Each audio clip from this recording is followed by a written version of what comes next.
the stories? Yes, I know all you like the stories. Who tells you a story?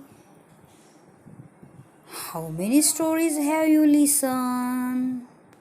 I know you listen the stories from your grandmother, grandfather, your father, mother and friends also.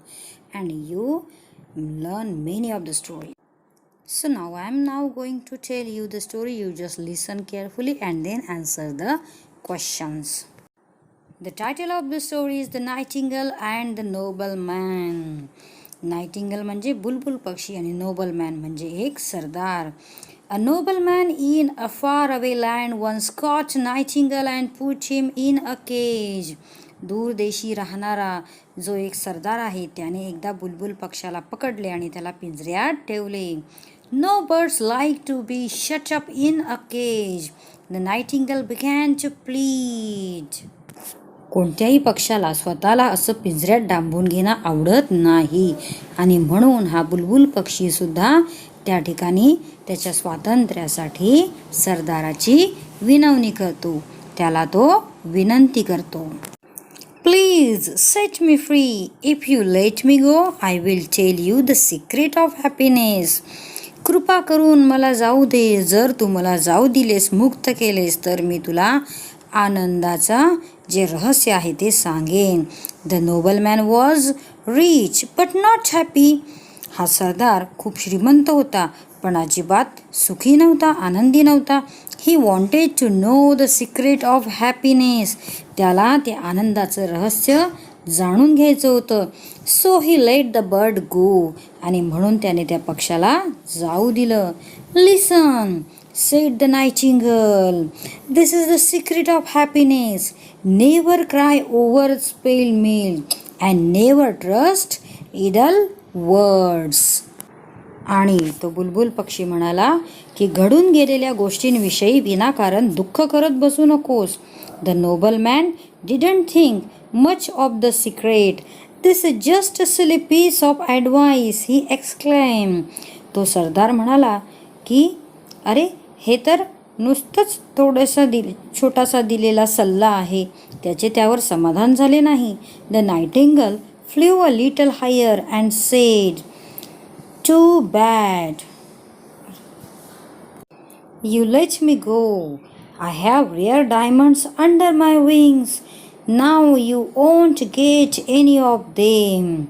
यावरती अगदी उंचावर उडालेला तो बुलबुल पक्षी म्हणाला की तू मला जाऊ दिलेस हे वाईटच केलेस, कारण माझ्या पंखामध्ये रत्न आहेत, हिरे आहेत आणि आता मी कधीही तुझ्या हाती येणार नाही. Now the nobleman was really very angry and very unhappy. तो सरदार आता खरोखरच खूपच दुःखी झाला, खूपच रागावला. Oh no, how stupid of me. You wicked bird, you nasty bird. Wait till I catch you again. He began to wail. रागाने आणि संतापाने तो म्हणाला की विकेड बर्ड म्हणजे दुष्ट पक्षा, तू मला मूर्ख बनवलंस. थांब, मी आत्ता तुला पुन्हा पकडतो. आणि मनामध्येच तो विलाप करत राहिला. Don't be so upset, my lord, said the nightingale. It was just of kind you let me go. That's why I gave you a good piece of advice. Think over it. The first thing I said was don't cry over spilled milk. I'm already far away from you. You can't catch me again. Then why make yourself unhappy about it? Secondly, how can an ordinary bird like me have diamonds under his wings? Those were just ideal words of mine. It's a mistake of trust such words. Use my bits of advice and be happy. Farewell. The nobleman watches as the bird flew away. आणि तो बुलबुल पक्षी म्हणाला की मालक, तुम्ही निराश होऊ नका. हा तुमचा दयाभावच आहे जे तुम्ही मला जाऊ देत आहात. पण मी दिलेला सल्ला अतिशय उपयुक्त आहे, त्याविषयी विचार करा. कारण घडून गेलेल्या गोष्टीवरती विचार करत बसून फक्त माझ्या पंखांमध्ये हिरे दडलेले आहेत. पण कसे बरे हे शक्य आहे? तेव्हा अशा दिलेल्या निरर्थक, सांगितलेल्या निरर्थक गोष्टींवरती विश्वास ठेवू नका. तरच तुम्ही आयुष्यामध्ये सुखी राहाल. आणि बुलबुल पक्षाचा हा सल्ला ऐकून तो सरदार माणूस त्या उडणाऱ्या बुलबुल पक्षाकडे बघतच राहिला.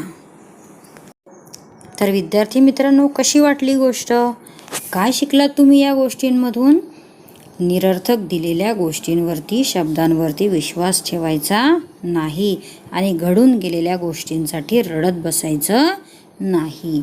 ही मोलाची गोष्ट आपण इथून शिकतो. So bye bye, thank you and happy learning.